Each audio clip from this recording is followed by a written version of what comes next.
امن کے دائی، یہ دین کے سپاہی، یہ امن کے ضامن، یہ امن کے راہی، یہ دین کے دائی۔ مزید بیان سننے کے لیے سبسکرائب کریں راہ ہدایت بیان۔ بات کو عمل کی نیت سے سنو اور دوسروں تک پہنچانے کی نیت سے سنیں، اور توجہ دھیان سے بات سننا۔ کتاب پڑھنے والے بھائی اپنے ساتھیوں کو متوجہ کر کے رکھیں اور ٹھہر ٹھہر کر کتاب پڑھیں۔ ایک ایک حدیث کو 2 مرتبہ 3 مرتبہ پڑھیں۔ یہ سنت طریقہ ہے۔ جب ایک بات کو 2 مرتبہ 3 مرتبہ آدمی سنتا ہے، اس کا دل دماغ اس کو لیتا ہے۔ جتنا دھیان سے سنیں گے ہمارا تاثر بدلے گا۔ مقصد کیا ہے؟ ہر عمل کے وقت میں اس کے فضائل کا استحضار ہو۔ اس کو کہتے ہیں صفت احتساب۔ کیا کہتے ہیں؟ صفت احتساب۔ عمل کے وقت میں اس کے فضائل کا استحضار ہو، صفت احتساب کہتے ہیں اس کو۔ کتاب پڑھنے والا بھائی ٹھہر ٹھہر کر کتاب پڑھے اور ایک ایک حدیث کو 2 مرتبہ 3 مرتبہ پڑھے۔ اگر کوئی عالم ہے تو عربی والی عبارت بھی پڑھے، عربی والی عبارت بھی پڑھے۔ سننے والے ساتھی 2 زانو بیٹھیں جیسے نماز میں بیٹھتے ہیں، اور توجہ دھیان سے سنیں، عمل کی نیت سے سنیں، دوسروں تک پہنچانے کی نیت سے سنیں۔ تعلیم کے حلقے کے وقت میں تعلیمی گشت ہو۔ اس مبارک علم کے حلقے میں باہر سے لوگوں کو فارغ ہوں، مشغول ہوں، ان کی ملاقاتیں، ان کو ترغیب دی جائے، نقد ان کو اس حلقے میں شرکت کی دعوت دی جائے۔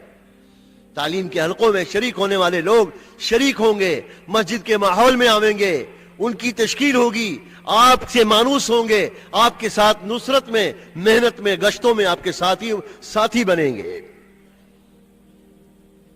تعلیمی گشت میرے بزرگوں،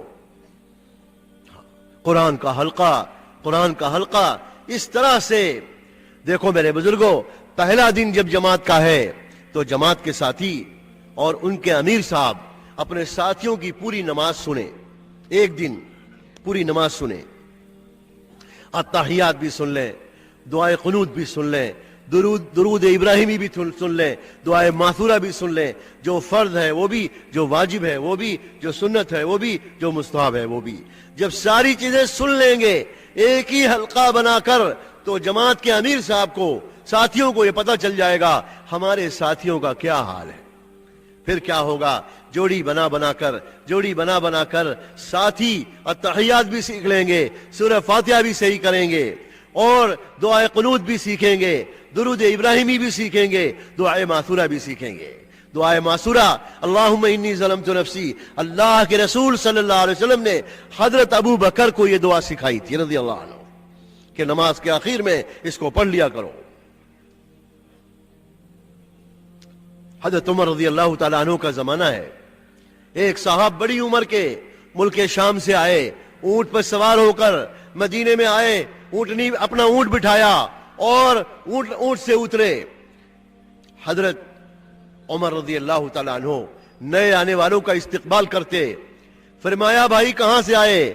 انہوں نے کہا جی ملک شام سے آیا۔ کیسے آنا ہوا؟ جی میں التحیات سیکھنے کے لیے آیا ہوں۔ کیا سیکھنے کے لیے آیا؟ التحیات سیکھنے کے لیے آیا۔ حضرت عمر رضی اللہ عنہ نے فرمایا تم اتنی دور سے، کیا تمہیں وہاں مسلمان نہیں ملے جو تمہیں وہاں ملک شام میں التحیات سکھا دیں؟ انہوں نے کہا کہ میں امیر المومنین کے پاس اس لیے آیا ہوں کہ انہوں نے اللہ کے رسول کی صحبت پائی ہے۔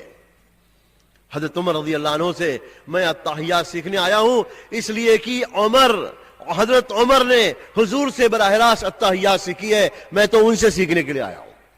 اور انہیں پتا نہیں کہ یہی حضرت عمر ہے۔ حضرت عمر اتنا روئے کہ ان کی داڑھی آنسوؤں سے تر ہو گئی، اور یہ فرمایا اوہو، ایک آدمی ملک شام سے مدینے میں التحیات سیکھنے کے لیے آیا۔ اللہ کے راستے میں نکلنے والے بھائی سیکھنے سکھانے کا ماحول بناویں، اور پھر اس کے بعد روزانہ قرآن کا حلقہ ہوگا۔ قرآن کی ایک ایک آیت اس طرح سے صحیح کرتے ہوئے قرآن کو، سورتوں کو آیت یاد کرنے کی بھی کوشش کریں کہ زیادہ سے زیادہ ہمیں قرآن یاد ہو، تاکہ ہر مسلمان میں نماز پڑھانے کی صلاحیت آوے اور ہر مسلمان اچھی نماز پڑھ سکے، نماز میں قرآن صحیح ہوگا تو نماز بھی صحیح ہوگی۔ قرآن کو ٹھیک کرنا اور ایک ایک آیت صحیح کرتے ہوئے یاد کرنا، اس طرح سے شروع میں تو 10 صورتیں یاد کی جائیں گی، پھر اس کے بعد اس سے آگے کی صورتیں یاد کی جائیں گی، اور زیادہ سے زیادہ قرآن کو ٹھیک کیا جائے گا اور قرآن کو یاد کیا جائے گا۔ میرے بزرگوں اور بھائیوں، اسی طرح سے 6 صفات کا مذاکرہ، ان صفات کو مذاکرے میں لاؤ، ہمارا ہر ساتھی ان صفات کا داعی بھی بنے اور ہر ساتھی کے اندر یہ صفات اندر میں اتریں۔ صفات سے آدمی قیمتی بنتا ہے، جتنا ہمارے اندر صفات بڑھیں گی اتنا ہی اللہ کے یہاں ہماری قیمت بڑھے گی اور ہمارا وزن بڑھے گا۔ میرے بزرگوں، اللہ کے یہاں صفات محبوب ہیں، اپنے اندر یہ صفات پیدا کرنا، ان صفات کو تعلیم کے حلقے میں ایک وقت میں کم سے کم صبح کی تعلیم میں ان صفات کو مذاکرے میں لاؤ۔ ہاں 10 ساتھی ہیں، 12 ساتھی ہیں، اگر 2-3 ساتھی صفات بیان کرنے سے رہ گئے تو ان کو ظہر بعد کی تعلیم میں لے لو۔ قرآن کا حلقہ، قرآن سیکھنے کا حلقہ، یہ جو ہے اگر ساتھیوں میں زیادہ سیکھنے سکھانے کی ضرورت ہے تو ظہر کے بعد بھی حلقہ لگاؤ، 2 مرتبہ حلقے لگاؤ، انفرادی طور پر جوڑی بناؤ ساتھیوں کی، جاننے والے ساتھی دوسرے ساتھیوں کو سکھائیں۔ سیکھنا سکھانا بہت ہونا چاہیے، علم سے ہمارے ساتھیوں کو خوب مناسبت ہونی چاہیے، یہاں تک کہ اپنا پورا دین سیکھنا اور اس کو پوچھ کر چلنے کے مزاج پر آویں۔ صفات کا مذاکرہ سب ساتھی باری باری کر کے کھڑے ہو کر بتائیں۔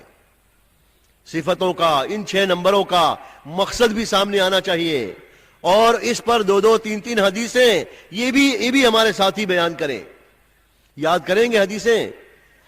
ہاں 2-2 3-3 حدیثیں سب ساتھی یاد کریں، جو واپس جانے والے ہیں وہ بھی یاد کریں۔ دعوت دینے میں، آپ کو دعوت دینے میں، اجتماعی انفرادی دعوت دینے میں آپ کو مدد ملے گی۔ اللہ کے نبی کی بات، حدیث نبویہ، جب آپ اللہ کے نبی کی بات سے کسی بات کو بیان کریں گے تو وہ بات لوہا لاٹ ہوگی اور مضبوط ہوگی، اس لیے کہ ہمارے نبی کی بات وہی ہے جو اللہ کی طرف سے ہے۔ وما ينطق عن الهوى ان هو الا وحی یوحى، ہمارے نبی کی ساری باتیں کس کی طرف سے؟ ارے بولو، اللہ کی طرف سے۔ سب سے پہلی صفت ایمان اور یقین کی ہے، دوسری صفت نماز کی ہے، تیسری صفت علم و ذکر کی ہے، چوتھی صفت اکرام مسلم کی ہے، پانچویں صفت تصحیح نیت کی ہے، اور چھٹی صفت دعوت و تبلیغ ہے۔ سو گئے کہ سن رہے ہیں؟ جتنے ہمارے آگے بیٹھے نا یہ سو رہے ہیں، تھوڑی دیر اور جاگ لو، جاگ کر سنیں گے تو پتہ چلے گا اسٹیشن کہاں کہاں آیا اور گاڑی کہاں پہنچی۔ سو جائیں گے تو کئی اسٹیشن پار ہو جائے گا، پتہ ہی نہیں چلے گا۔ اللہ ہم سب کو جاگنے کی توفیق دے۔ سارا مجمع اپنے دل پر اس کام کو لے اور کام کو صحیح نہج سے، اصولوں سے کرنے کی کوشش کرے۔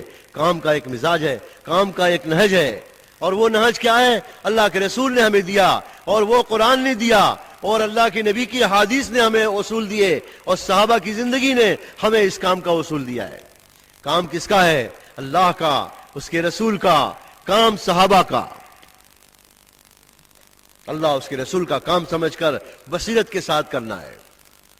میرے بزرگوں، اللہ کے راستے میں نکلنے کے زمانے میں اپنے ان 6 صفات کو اپنے اندر لانے کی فکر کرنی ہے۔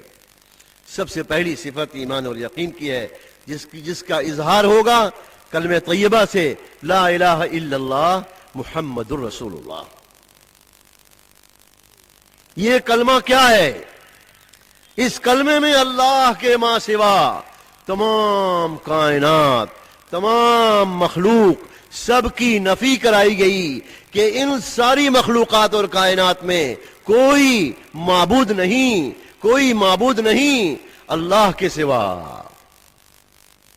لا کے ذریعہ ساری مخلوق، ساری کائنات کی نفی کرائی گئی۔ لا الہ لا الہ الا اللہ. کائنات کی ساری چیزیں مخلوق ہیں، سب کا خالق اللہ ہے، اور مخلوق سے کچھ نہیں ہوتا، سب کچھ خالق سے ہوتا ہے. کرنے والی ذات اللہ کی ہے، اللہ سے ہوتا ہے.